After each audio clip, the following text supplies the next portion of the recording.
Assalamualaikum warahmatullahi wabarakatuh. Arubanari Kyoiku e yokoso kono video wa Islamu Kyoiku Tetsugaku シリーズの鈴木です。今回のトピックはイスラム教育における方法の本質に関連しています。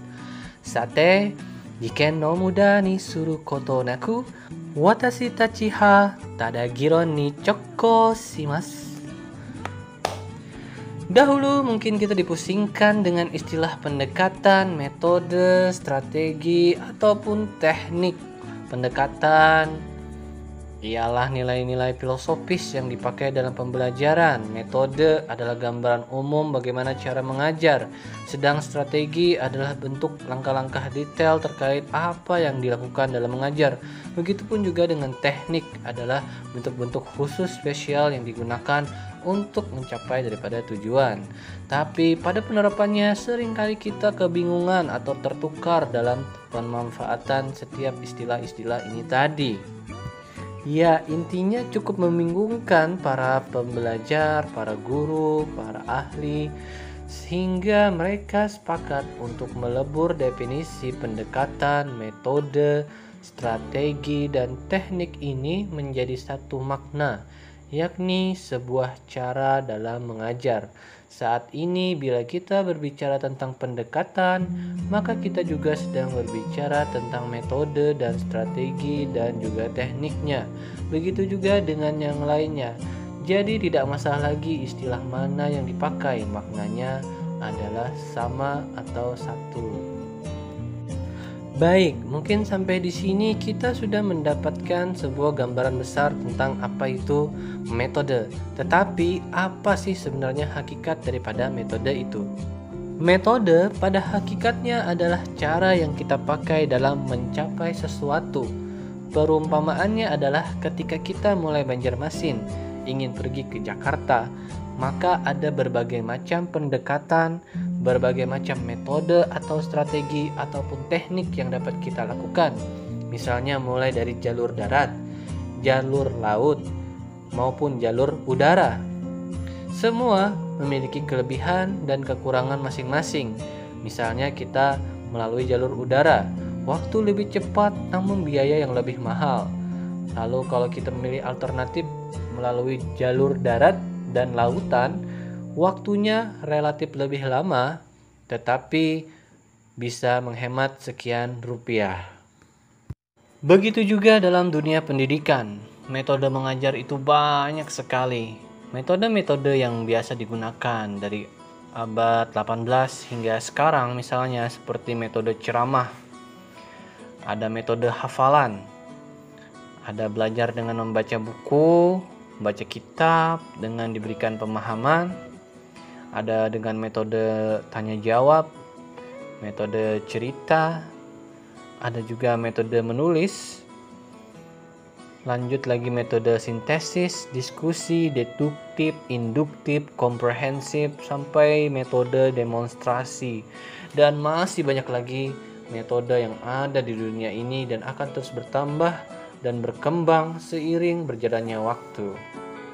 Namun yang pastinya setiap metode di samping memiliki kelebihan, tentunya juga memiliki kekurangan, dan kita tidak mungkin menggunakan semua metode bersamaan.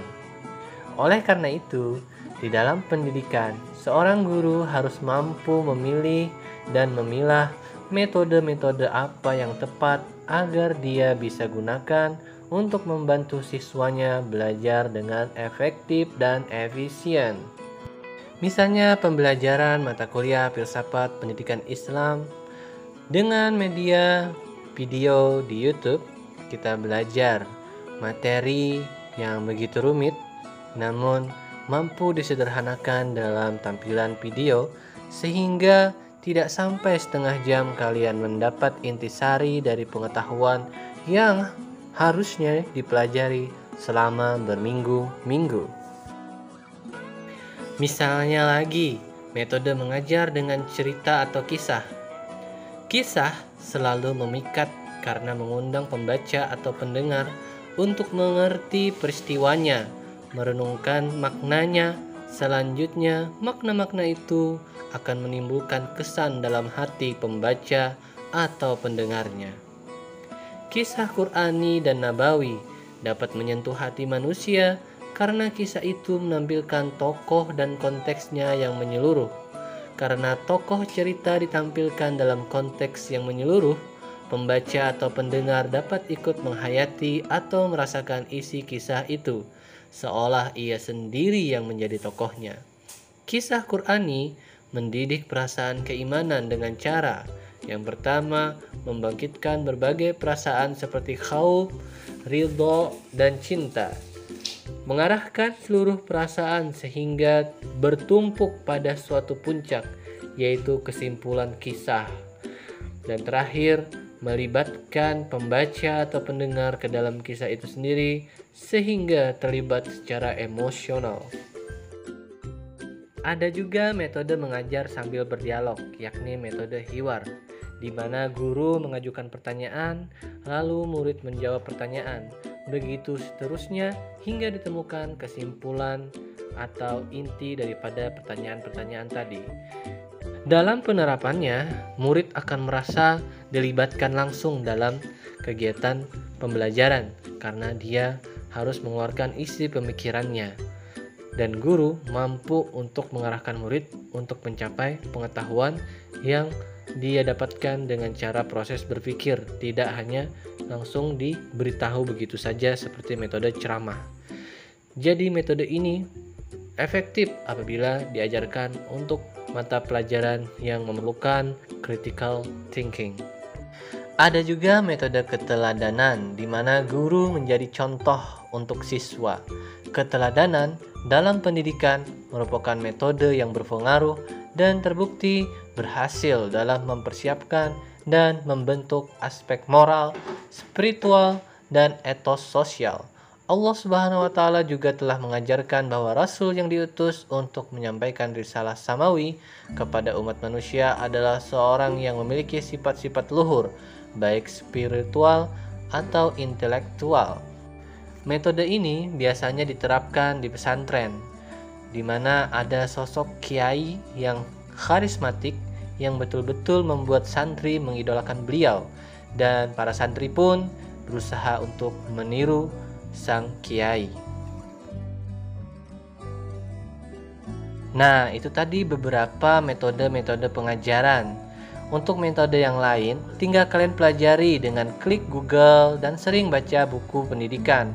Jangan malas ya. Selanjutnya, untuk menentukan metode mana yang terbaik untuk kita pakai, kita harus mempertimbangkan hal-hal terkait aspek keagamaan, dasar sosial, psikologis, dan biologis siswa yang akan kita ajar. Dengan memperhatikan hal-hal tersebut, efektivitas penggunaan metode akan terbukti dan dapat menyampaikan kepada tercapainya tujuan pendidikan yang telah ditetapkan. Sebagai kesimpulannya, urgensi dari metode dapat dilihat dalam peran strategisnya, yaitu sebagai jalan.